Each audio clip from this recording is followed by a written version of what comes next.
Olá, que alegria poder falar com você. Neste momento, estamos começando a Semana da Família.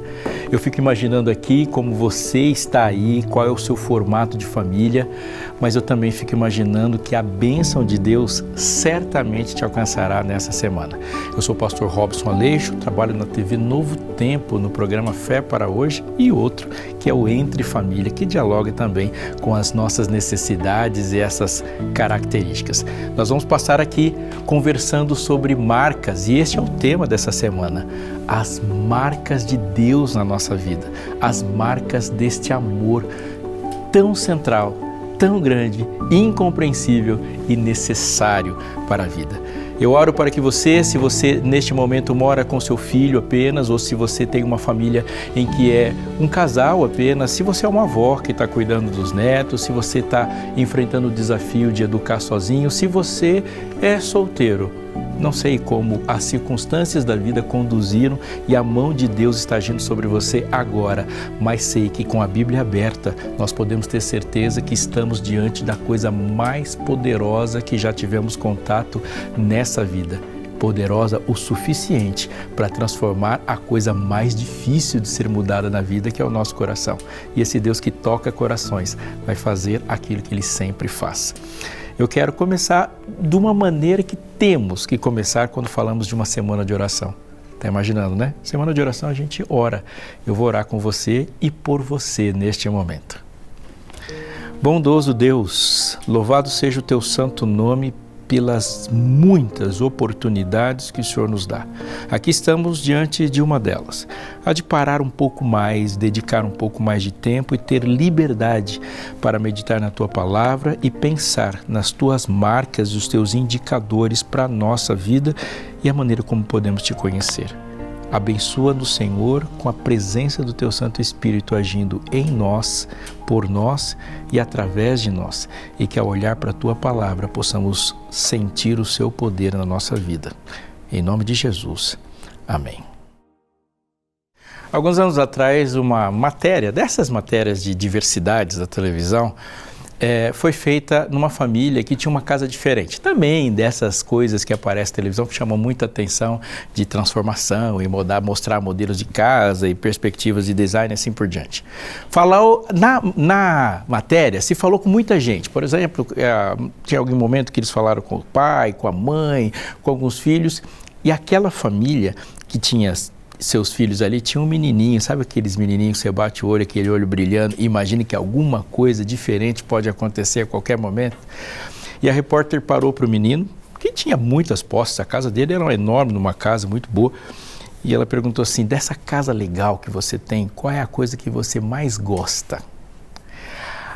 Tinha piscina, tinha área de lazer, tinha uma salona de brinquedos, tinha um parque, tinha tudo que uma criança pode dizer. Ele diz: a coisa que eu mais gosto na minha casa é a porta. Aí ela parou, super surpreendida, porque como que uma criança fala da porta? Ela falou assim: a porta? Achei que você ia falar do seu quarto, da cozinha, da sala de lazer. E ele disse: mas sem a porta eu não chego em nenhum desses lugares. Genialidade infantil. Eis que diante de ti, falou Jesus, eu coloco uma porta aberta. Ele se definiu como porta e nós usamos essa expressão de porta para muitas coisas. Abrir uma porta de emprego, uma porta. A porta é sem dúvida nenhuma, um item de acesso. Diante de ti põe uma porta, significa que diante de ti há um acesso. Nós batemos a porta e trancamos a porta para o nosso próprio futuro no momento em que pecamos. E Deus, diante de nós, abriu a porta e nos deu uma perspectiva de acesso. Sim, a porta é o elemento da casa de todos nós, que inevitavelmente qualquer pessoa, seja de personalidade ou idade diferente, vai se relacionar. E a Bíblia, conforme eu disse, traz muitas histórias e muitos textos falando sobre portas. Uma, eu creio, é a mais famosa, mais importante e com uma aplicação direta para aquilo que queremos compreender sobre Deus e a relação que Ele tem e espera ter de nós para com Ele, na nossa casa, nossa família. A minha memória se dirige para o Egito, para aquele povo embrionário que ainda não se conhecia como povo, não podia ser chamado de nação. Eram milhões, milhares de escravos. Todos eles nasceram no Egito, portanto, quando se pensava na identidade dele, tem muito de Egito confundido com muitas coisas e a própria caminhada deles vai flagrar isso. Eles não se entendem como poderosos e a perspectiva do propósito deles para com todo mundo ainda não está solidamente construído. Agora, na saída do Egito, o êxodo, haverá uma concentração de milagres e grandes feitos de Deus para libertar o seu povo e se mostrar para o mundo todo a partir do Egito quem é o Deus de Israel. A 10ª praga, ela foi anunciada antes da primeira, no desafio que Faraó levantou para Moisés e atacando como um rebelde a autoridade de Deus, diz que o povo não ia sair e lá logo no começo de Gênesis Deus dá uma resposta: Israel é o meu filho, o meu primogênito. Deixa, pois, o meu filho ir, se do contrário eu matarei o seu. Antes da primeira praga, Deus já anuncia quem é esse povo de Israel. Para Faraó, a base da pirâmide social, que estava abaixo do besouro, abaixo do gato, abaixo de tudo, o escravo, o sem nome, aquele que só tem número e é feito para trabalhar e produzir bem-estar para o outro. Para Deus, ele é o primogênito, o herdeiro do Rei do Universo. Israel é meu filho, o meu primogênito. A saída, portanto, do Egito é a construção de um caminho e a formação de um povo que receberá o Messias. Não é de pouca coisa que a gente está falando, mas aqui essa história traz lições muitíssimo importantes para nós. Quando o povo saiu do Egito, ele foi em direção ao Sinai. E o primeiro grande episódio depois do Egito, da saída do Egito, é o encontro com Deus lá no monte, quando Deus se apresenta como legislador soberano do seu povo. Mas a 10ª praga, ela traz características diferentes. Uma é uma praga que Deus disse que afetaria todos os filhos do seu povo. Em nenhuma das pragas anteriores eles tiveram que fazer alguma coisa para se posicionar como isolados e protegidos das pragas. Não, elas simplesmente caem sobre os egípcios e não afetam o povo de Israel. Mas essa é diferente. Eles teriam que proceder de uma forma que, do contrário, aquela morte, a morte dos primogênitos, chegaria até sua casa. Também há uma outra característica diretamente relacionada a essa. Nessa praga havia possibilidade de os egípcios serem salvos. E Deus disse que a marca da proteção era a morte do cordeiro e o demarcar do sangue no batente da porta, nos umbrais da porta. A Bíblia diz no livro de Êxodo, minha Bíblia está aberta aqui, no livro de Êxodo, no capítulo 12, o verso 21 começa dizendo assim: Moisés chamou todos os anciãos de Israel e lhes disse: escolham e peguem cordeiros para as famílias de vocês. Matem esses animais para celebrar a Páscoa. Peguem ramos de sopo, molhem no sangue que estiver na bacia e marquem a viga superior da porta, as suas ombreiras com o sangue que estiver na bacia. Quando o anjo da morte passasse, o vingador, o executor passasse e visse o sangue no batente da porta, ali não haveria morte. Mas se o anjo passasse e não houvesse sangue ali, a morte do primogênito era certa. A lição é clara. O cordeiro substitui o filho, porque o filho não pode ser substituído. Assim é, e assim pensamos nas nossas relações. A lição de salvação é muito importante, porque para Israel sair para a sua caminhada, ele já sai experimentando a salvação. Agora, em nome de Jesus, eu te chamo para prestar muita atenção e colocar o seu coração no que se desdobra dessa história. A primeira é que Deus está nos dizendo que a experiência de perdão, a experiência de salvação é a base fundante de todas as demais experiências. Todas. Há alguns anos atrás, muitos anos atrás, se apareceu na história e ficou famoso na história um grande pensador, René Descartes. É dele a frase penso, logo existo. E essa frase ela é síntese de uma construção filosófica muito maior que os filósofos chamam e nós conhecemos como racionalismo cartesiano. Mas essa frase penso, logo existo é depois dele sacudir tudo que pode ser sacudido para a definição da existência, ao que ele pode ter certeza, e diz no pensamento, diz no seu pensamento, é que tudo pode ser volátil, tudo pode ser mudado, mas a minha existência pode ser identificada porque eu estou pensando. Se você chegar para um primogênito vivo em Israel e fosse possível perguntar para ele, ele ia dizer, não, René, Deus é misericordioso, logo existo. Deus me ama, logo existo. Porque se Deus não tivesse me amado, nenhuma existência, nem a minha, nem a sua, seria possível. A experiência na graça é a experiência fundante, fundamental para todas as demais experiências. Aquela criança, aquele adulto, aquele primogênito dá seus primeiros passos rumo à terra prometida na certeza de que ele foi perdoado e ele foi salvo. É importante que a gente pense num contexto assim. O primogênito tem uma função, ele é a vida da família, ele é o penhor da família. A representação de toda a vida está sob a existência do primogênito. Quando Deus pede tudo a Abraão e diz, Abraão me entrega tudo, ele fala, entrega teu filho primogênito.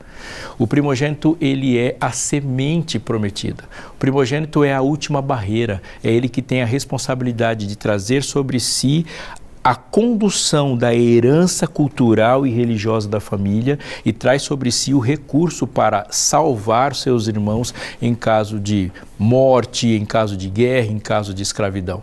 Portanto, a ausência do primogênito significa diretamente a ausência da continuidade da família em qualquer momento futuro.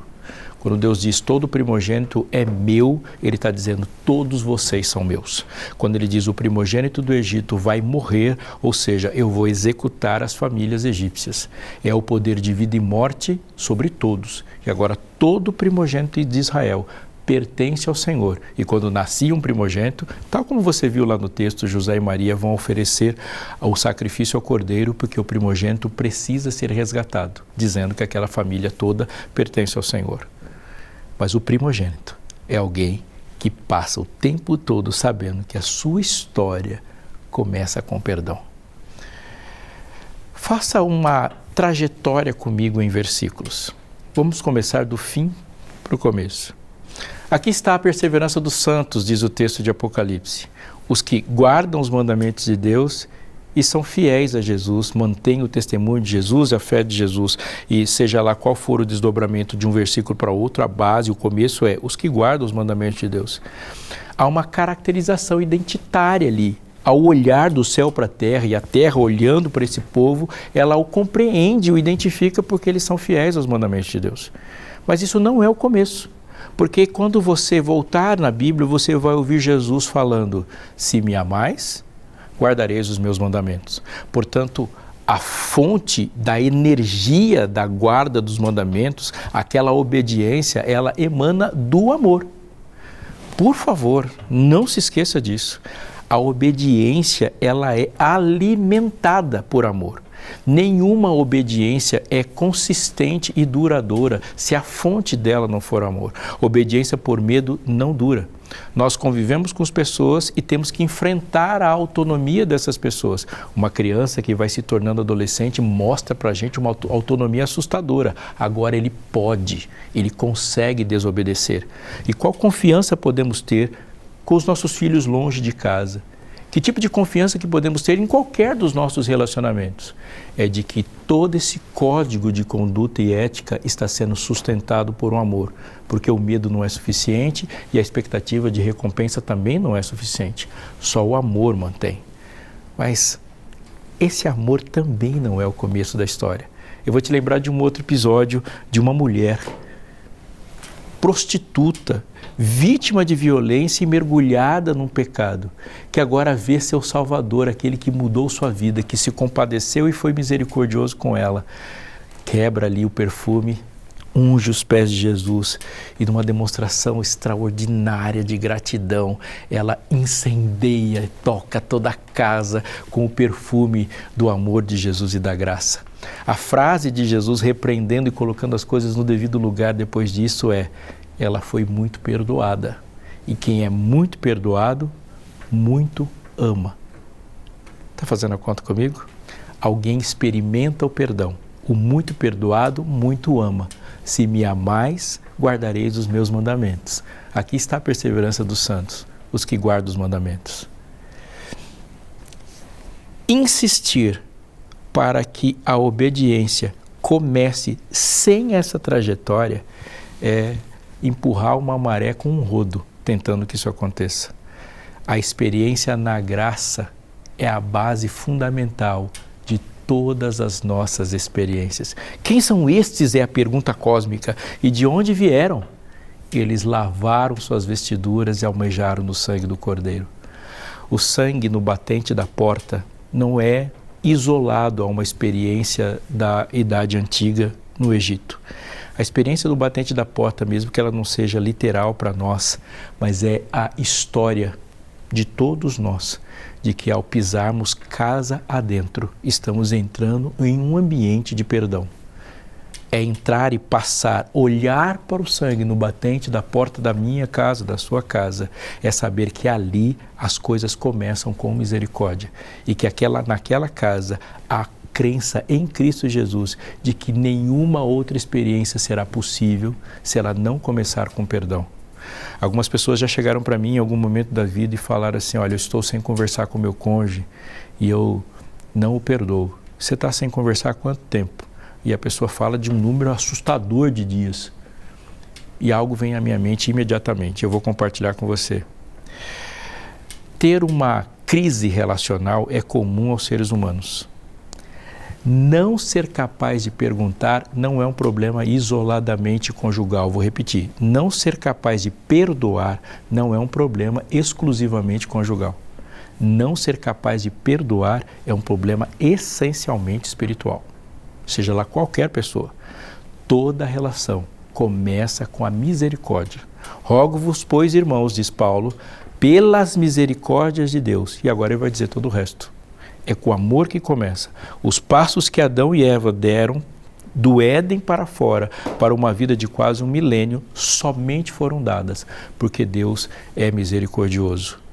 Somente o perdão. Já parou para pensar que naquela sociedade dominada pelo farisaísmo, onde você vê um fariseu capítulo sim, capítulo não, com todo o seu código de ética gigantesco que consegue multiplicar um mandamento para 400 regras, era um lugar que no texto você vê muitos fariseus, muitas regras, muita prostituta, muito endemoniado e uma multidão de ladrões. O que isso está dizendo? É que aquilo que os fariseus estão fazendo para tirar uma pessoa do pecado é totalmente ineficaz.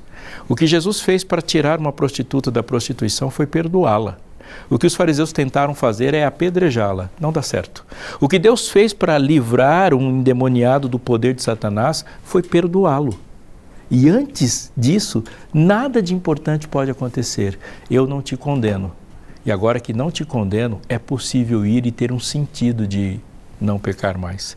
Repito, é do perdão que tudo emana. Eu quero orar com você, por você, e eu vou falar nós na minha oração. Então significa que eu vou orar no seu lugar. Eu quero que você agora, em nome de Jesus, se coloque nessa oração, repetindo para Deus aquilo que é o desejo que devemos ter enquanto família. Que a entrada da nossa casa seja marcada pela misericórdia de Deus manifestada no sangue de Jesus.